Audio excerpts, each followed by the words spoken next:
Assalamualaikum warahmatullahi wabarakatuh. Alhamdulillah wassyukrulillah wassalatu wassalamu ala rasulillah wa ala alihi wa sahabatihi wa atba'ihi wa man wala wa ala jami'i man ihtada wa subhanaka la ilma lana illa ma 'allamtana innaka antal aliyyul hakim. Allahumma 'allimna ilma ma yanfa'una wa anfa'na bima 'allamtana wa zidna ilman nafi'an wa amalan salihan wa rizqan thayyiban. Allahumma inna na'udzubika min ilmin la yanfa' wa min qalbin la yakhsha wa min nafsin la tashba' wa min du'ain la yusma' wa min ha'ula'il arba'.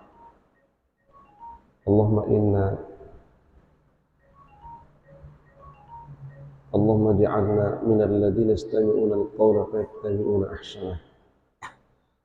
Wa sallallahu ala sayyidina maulana Muhammad wa ala alihi wa sahbihi wa barik wa sallim tasliman katsira.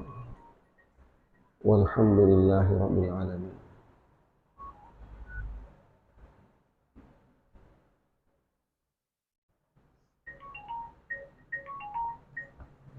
Assalamualaikum.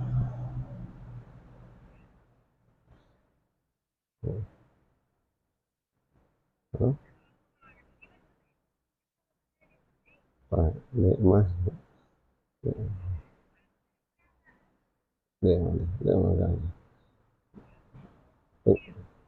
pengajian kayak apa? Pengajian kaki mengkos, pengajian kayak apa? Iya. Nikmah ya. Pengajian kayak apa?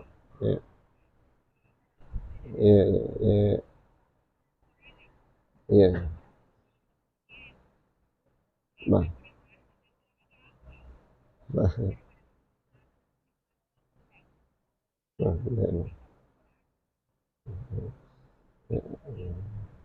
Ya. Sementara pengajian kayak apa? Cuma kosong. Waalaikumsalam. Ya. Insyaallah subuh hari ini kita melanjutkan pengajian kita.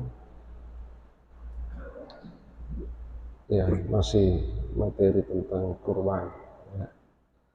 Kalau kemarin malam Jumat dan subuh Jumat kita melihat dua di antara sekian banyak hikmatut tasyri', ya, hikmah disyariatkannya kurban, yang dijumpai secara nas, artinya secara teks itu dijumpai di dalam hadis Rasulullah SAW. Ya.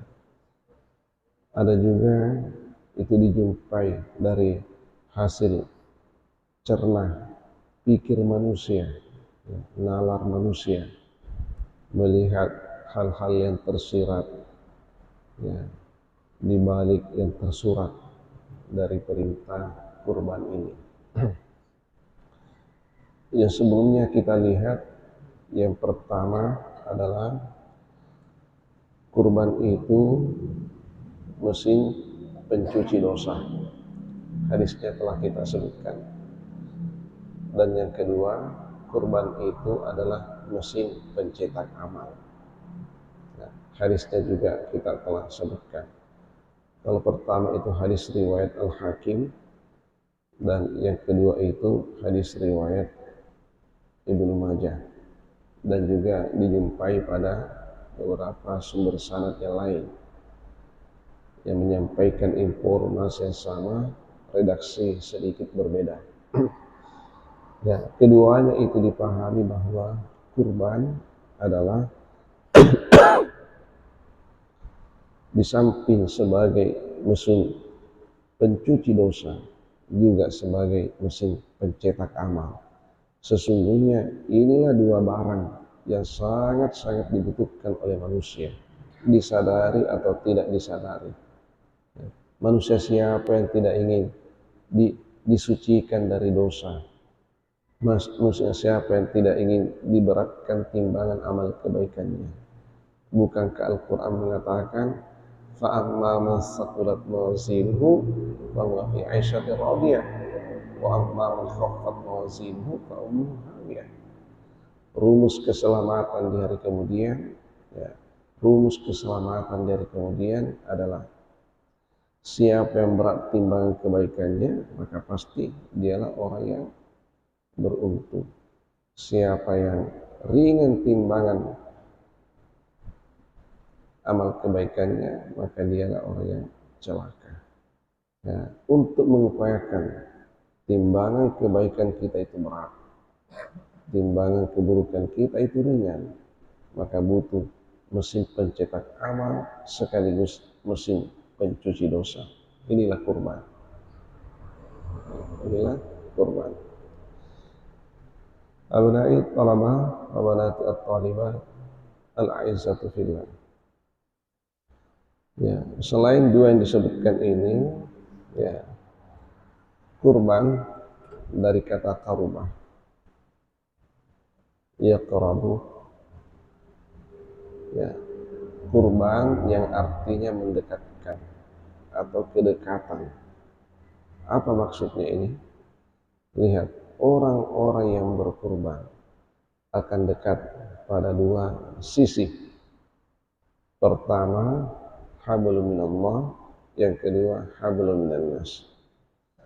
Bagaimana hablum minallahnya? Ya, kurban ini adalah ibadah.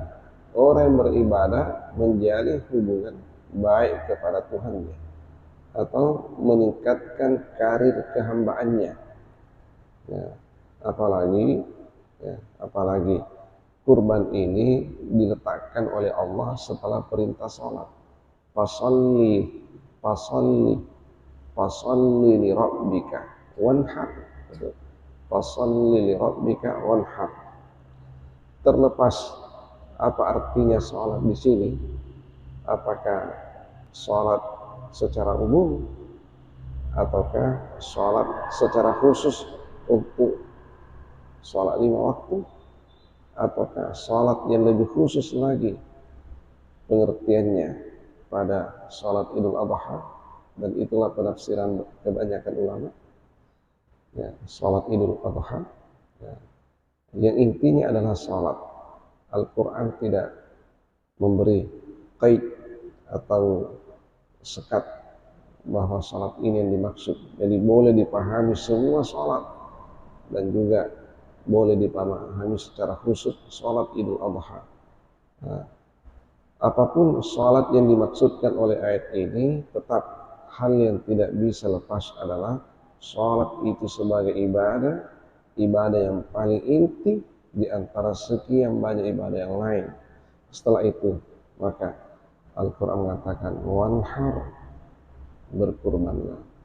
Kurban digandengkan dengan perintah sholat, diantarai oleh waw ataf, yang menurut penafsiran pada umumnya ulama dari segat bahasa, waw ataf itu tidak dibedakan antara yang sebelumnya dengan yang setelahnya, sama. Bagaimana perintah sholat? Ya, sholat itu wajib. Bagaimana kurban? Nah, kurban katanya kalau sholat itu wajib, begitu juga kurban. Nah, aqimus sholat wa atuz zakah. Aqimus sholat wa atuz zakah. Bagaimana hukumnya zakat? Ya, seperti hukumnya sholat. Bagaimana sholat? Wajib. Kalau sholat itu wajib, begitu juga zakat. Nah, tapi kenapa ulama pada umumnya memahami, ini jumhur ulama, bahwa kurban itu hanya sunnatun muakkadah, bukan wajib. Nah, itu tadi karena fasalli ini diartikan sholat sunat Idul Adha. Nah, kalau sholat Idul Adha itu sunat, maka seperti itu juga hukumnya kurban.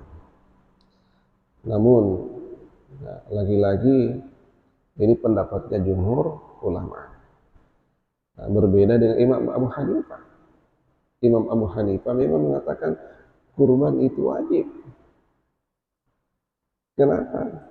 Ya, ini sholat Idul Adha itu juga hukumnya wajib. Karena yang namanya wajib sesuatu yang tidak pernah ditinggalkan oleh Rasulullah. Pernahkah Rasulullah diriwayatkan meninggalkan sholat Idul Adha sejak beliau melakukannya hingga akhir hayat? Katanya tidak pernah. Tidak pernah, ya. Rasulullah, ya, bahkan, ya, ketika sholat Id itu, Idul Fitri, Idul Adha sama. Semua kaum muslimin dihimbau untuk turun ke tanah lapang. Kenapa di tanah lapang, tidak di masjid? Karena kapasitas masjid tidak mampu untuk, ya,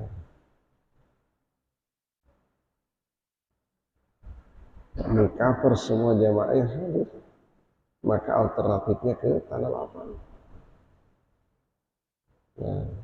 Dan jangankan laki-laki, perempuan pun, anak-anak, ya, orang merdeka, hamba sahaya, semua hadir. Sampai wanita-wanita haid yang tidak boleh sholat tetap hadir untuk, ya, menyimak khutbah Id yang disampaikan. Jadi begitu antusiasnya kaum muslimin dan begitu tegas himbauan Rasulullah untuk menghadiri sholat ini. Sehingga Imam Abu Hanifah rahmatullahi alaihi mengatakan wajib itu sholat Idul Fitri, Idul Adha. Ya, cuma saja bukan fardu. Ya. Ingat, Imam Abu Hanifah membedakan antara wajib dengan fardu. Kalau fardu itu, ya, mesti dalilnya mutawatir, apakah Al-Quran atau hadis mutawatir. Ya. Setegas apapun perintahnya, kalau dalilnya bukan Al-Quran atau hadis mutawatir, maka derajatnya turun menjadi wajib, bukan fardu. Salat itu fardu, tapi kurban itu wajib menurut beliau. Nah, jadi ada ulama yang mewajibkan, ada ulama yang mewajibkan. Intinya bahwa perintah kurban itu adalah tegas. Ya. Tidak ada ulama yang mengingkari ketika dikatakan wanhar, ya, maka artinya itu adalah kurban. Jadi ini hubungan kepada Allah. Nah, orang yang berkurban akan menjalin hubungan baik kepada Allah, akan meningkatkan karir kehambaannya sehingga semakin dekat kepada Tuhan. Dan juga di lain sisi menjalin hubungan baik kepada sesama manusia. Nah, apa sebab? Coba bagaimana distribusi daging kurban itu? Distribusi daging kurban itu. Ya. Rasulullah SAW bersabda, "Fakulu minha wa at'imu waddakhiru." Fakulu minha wa at'imu waddakhiru. Makanlah sebahagian dari daging kurbanmu. Nah, ini perintah kepada orang yang berkurban. Makanlah sebagian dari daging kurbanmu. Wa at'imu dan,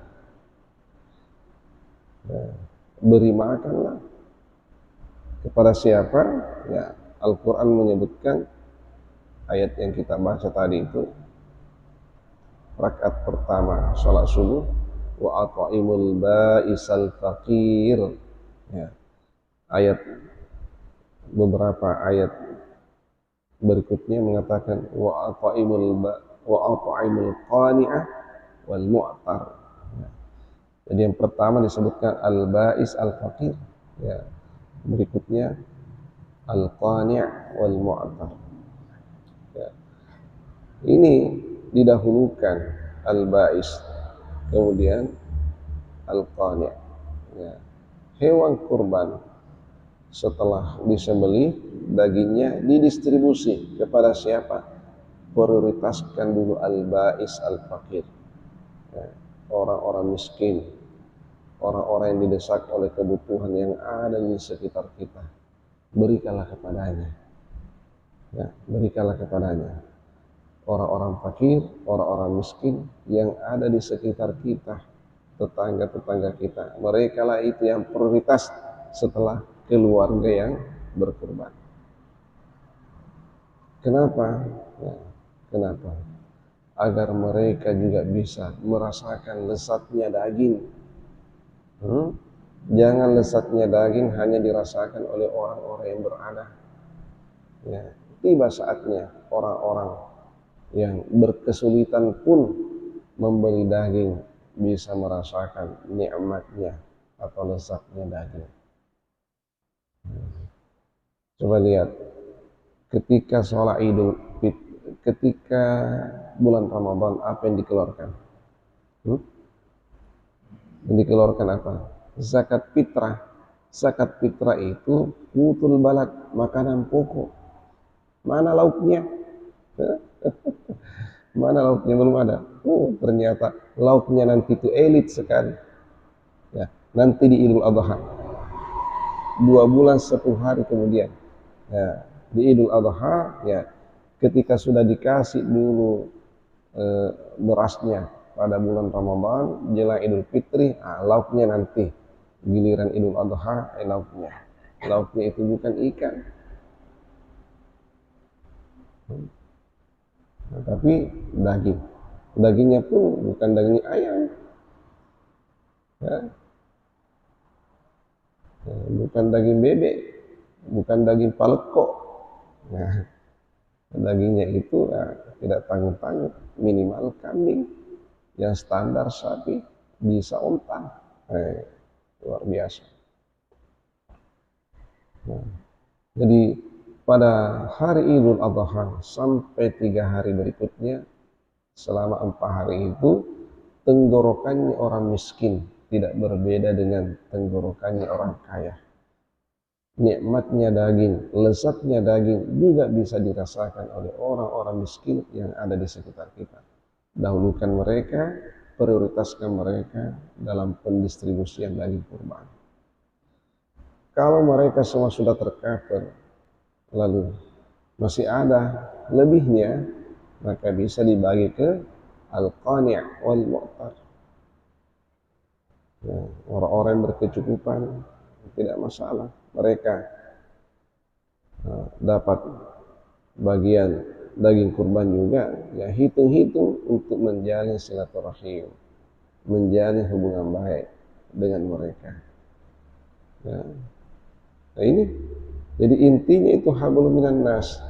Setelah hablum minallah, ya, jadi ini kurban. Nah, kedekatan kepada siapa? Kedekatan kepada Allah dan kedekatan kepada sesama manusia. Nah, jadi orang yang berkurban insya Allah akan dekat kepada Tuhannya dan dekat kepada sesamanya manusia. Subhanallah.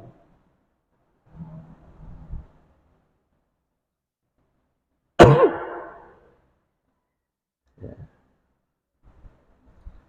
Malah ketika kita melihat hadis Rasulullah SAW itu pada saat beliau berkurban, yang beliau ambil sedikit saja. Beliau memprioritaskan, ya,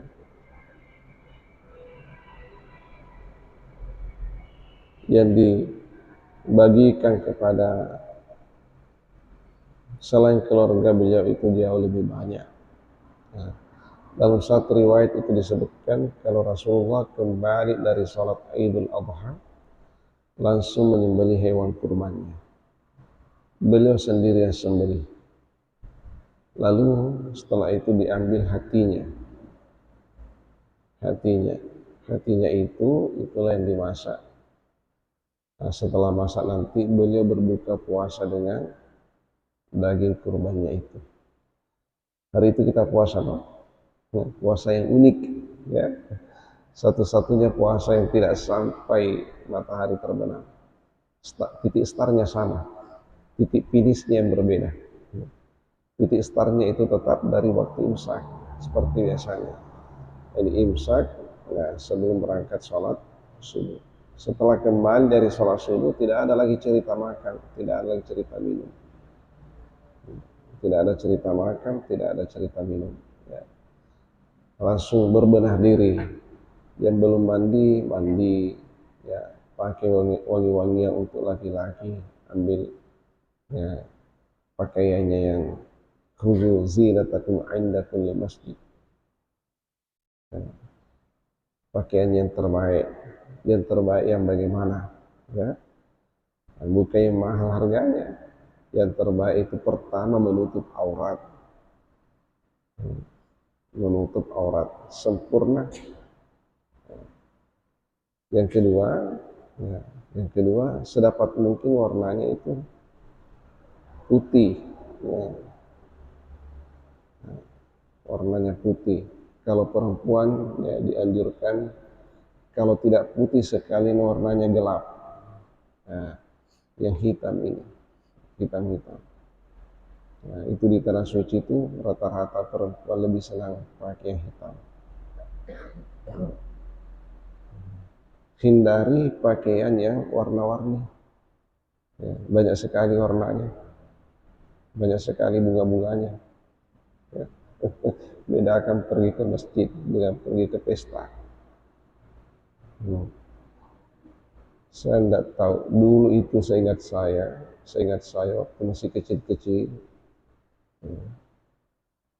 itu perempuan datang sholat di masjid itu seragam, semua putih kudunya.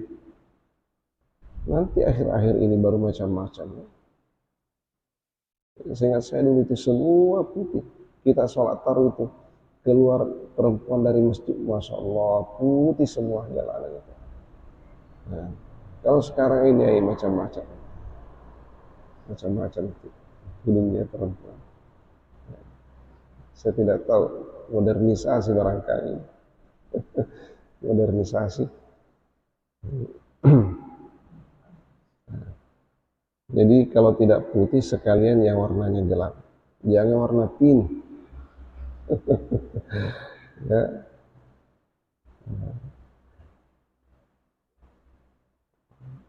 Dan hindari ya pakaian yang ada tulisan. Jangan sampai nanti engkau pergi sholat id di kudunya tertulis pilih nomor 1. Allahu Akbar. Jadi baju-baju kampanye itu tidak boleh dipakai pergi masjid. Ya, pakailah pada saat kampanye, kembali dari kampanye lipat.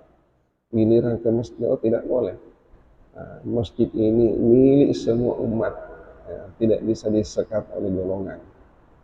Ya, semua atribut-atribut golongan itu harus diletakkan, tidak boleh dibawa masuk ke masjid. Nah, itu akan merusak integritas umat, ukhuwah, ittihadul ummah, itu harus kita jaga. Nah, laki-laki ya dianjurkan untuk menggunakan tip, ya, pewangian. Perempuan jangan.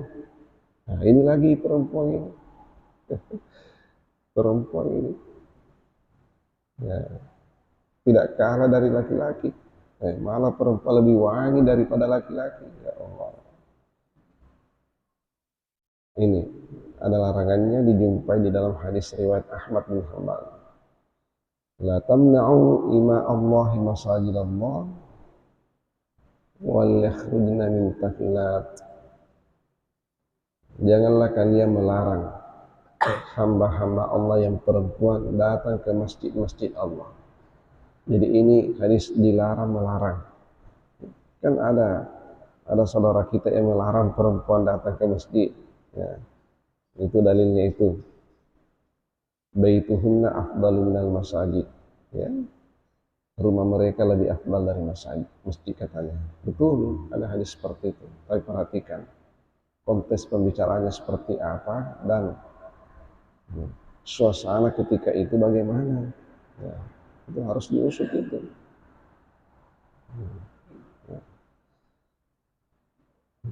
Nah, jadi ini hadis mengatakan jangan melarang wanita-wanita datang ke masjid, jangan melarang hamba-hamba Allah datang ke masjid Allah. Wal yakhrujna min tafilat, hanya saja wanita-wanita itu jangan sampai menggunakan kosmetik. Nah itu, jangan pakai lipstik, jangan pakai bedak yang merubah wajahnya, ya, dari hitam menjadi putih. Kecuali kalau misalnya, nah, itu bukan dimaksudkan kosmetik, bukan dimaksudkan kecantikan, tapi sebagai obat. Ya, pakai bedak Herosin. Kenapa? Karena dia gatal-gatal. Boleh. Ya, berangkat ke masjid pakai asepso. Kenapa? Gatal. Tidak masalah itu. Bedaknya beda obat ya. Nah, jadi itu. Ini pesan-pesan di dalam hadis yang jarang disampaikan, tapi anak-anakku semua ya ingat itu. Begitu berangkat ke masjid, ya, apatah lagi nanti untuk sholat Idul Adha, ya seperti itulah. jangan datang ke masjid berpahala sekaligus berdosa. Ya. Ya, nanti setelah ya, sampai di masjid atau di musola atau di tanah lapang, ya, itu tadi prioritaskan saat pertama dengar khutbah. Setelah kembali dari sholat Id, ya, ingat beda jalan ketika kita berangkat dan ketika nanti kembali. Ya, prioritaskan setelah kembali, yang pertama diurus adalah kurbannya, di belakang silaturahim. Nah, kalau engkau mampu sembelih sendiri hewan kurbanmu seperti Rasulullah itu yang terbaik, sempurnakan sunnahnya, sembelih sendiri hewan kurbannya. Setelah itu ambil hatinya, nah, kemudian masak, berbukalah engkau dengan sembelihan kurban itu. Itulah sunnah. Ya. Insya Allah nanti kita lihat lagi ada titipan-titipan Rasulullah bagi mereka yang berkurban. Ya, ada larangan-larangan Rasulullah untuk ditinggalkan. Nah, inilah diwanti-wanti karena seringkali itu terjadi yang berimbas pada tidak sempurnanya ibadah kurban dilakukan oleh seseorang kalau larangan-larangan itu dilanggar. Jadi pengajian kita subuh hari ini sudah menyebutkan 3 di antara sekian yang lain hikmatut tasyri', kenapa kurban itu disyariatkan. Selaku mesin pencipta amal, selaku mesin pencuci dosa, dan selaku fasilitas yang dapat mendekatkan diri seorang hamba kepada Tuhannya dan kepada sesamanya manusia. Wallahu a'lam bishawab. Bismillahirrahmanirrahim. Alhamdulillahirabbil alamin. Wassallallahu ala sayyidina Muhammad wa ala alihi washabbihi ajma'in. Rabbana zidna ilman nafi'a warzuqna fahman sabita. Allahumma rzuqna fahman nabiyyin wa hifdzal mursalin wa ilhamal malaikatil muqarrabin. Allahumma nawwir qulubana jami'an bi nuril ilmi wa bi nuril hikmah wa bi nuril hidayah kama nawwartas samawati wal ardi bi nuri syamsik. Subhanakallah bihamdika nasyhadu an la ilaha illa anta nastaghfiruka wa natubu ilaik. Subhana rabbika rabbil izzati amma yasifun. Wassalamun alal mursalin walhamdulillahi rabbil alamin. Wa ma taufiqi illa billah, alaihi tawakkaltu wa ilaihi unib. Assalamualaikum warahmatullahi wabarakatuh.